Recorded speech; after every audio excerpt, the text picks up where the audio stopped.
with the vision, the hearing, and the feeling, the experience. Our world is so short. Why would we be engrossed in such sad entertainment when with God there is pleasures forevermore? There are deep things of God that are Eden. And the word Eden is the word pleasure. Pleasure. To be in the garden of pleasure.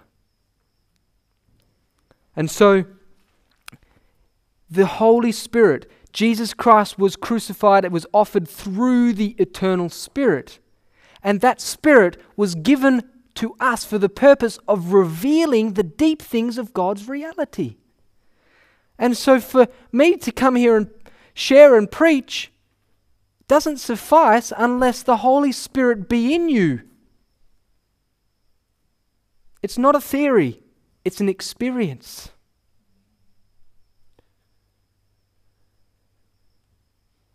For what man knoweth the things of a man, save the spirit of man which is in him? Even so the things of God knoweth no man, but the Spirit of God. But now we have received not the spirit of the world, but the Spirit which is of God, that we might know the things that are freely given to us. God so loved the world that He gave His only begotten Son, that whosoever believeth in Him should not perish, but have everlasting life. These free gifts are to be realized, are to be understood by the Spirit of God, and the Spirit alone. John chapter 16 explains more for us. John chapter 16.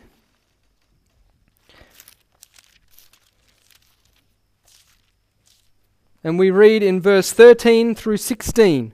Howbeit, when He, the Spirit, which is this bond that's laid down at the beginning of a contract, this is the promise, this is the earnest that was given to Abraham and given to all that believe. This is the Holy Spirit. This is the one that is given when we believe. And here it says, howbeit when He, the Spirit of truth, is come, He will guide you into all truth, for He shall not speak of Himself, but whatsoever He shall hear, that shall He speak, and He will show you things to come. Oh, He can show you the future. He can show you the past. He can show you things to come.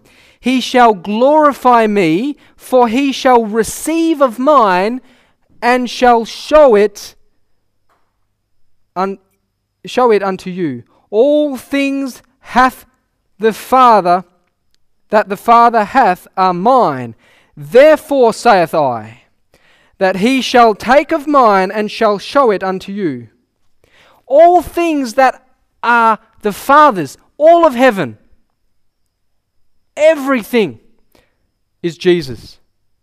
And the Holy Spirit takes of Jesus, that is everything, and shows it to us. Not in shadow. Not with a veil over our face, just looking at an image, but in realness. If we turn to 1 Peter, and we consider the time of Noah, the antediluvian world. And here in 1 Peter chapter 3 and verse 18 through 20. 1 Peter chapter 3, 18 through 20. It says, and here again is the cross of Christ. And notice that the Holy Spirit of promise is what takes the realness of the cross of Christ and transfers it without time barrier and plays it out to people. And we read here, it says in verse 18, it says, for Christ also hath once suffered for sin. Only once. Only once. has he suffered for sins, the just for the unjust, that he might bring us to God, being put to death in the flesh, but quickened by the Spirit. Next verse. By which also he went and preached unto the spirits in prison, which sometimes were disobedient, when once the long suffering of God waited in the days of Noah, while the ark was a preparing, within few, that is 8 souls, were saved by water. So this cross of Christ, this suffering of that once, the just for the unjust, that tasted death for every man, was taken to the time that Noah was preaching and was showed to the antediluvian world. Christ was crucified to the antediluvian world. Noah was a preacher of righteousness. Righteousness by faith. He found grace in the sight of the Lord, the same grace that is in the New Testament. And when Noah was preaching, he preached Christ and him crucified. And they rejected it. And as in the days of Noah, so shall the coming of the Son of Man be. It's the same message. And it's the same result for disbelief. And it is the same result for belief. Because they went past the same waymarks. The cross of Christ is at the head of the way. Not to pass by it, but to go through it.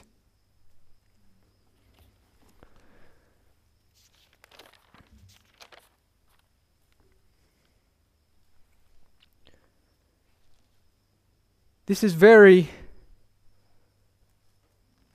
very huge subject, and I've had difficulty getting my understanding.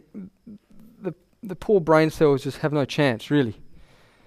But in Revelation chapter 3 and verse 18, we're going to look at a few things to make this preaching that was past, that was to the antediluvian world, that was in the time of the Old Testament, we're going to look at it now in the time of 2010. And so we see here in Revelation chapter 13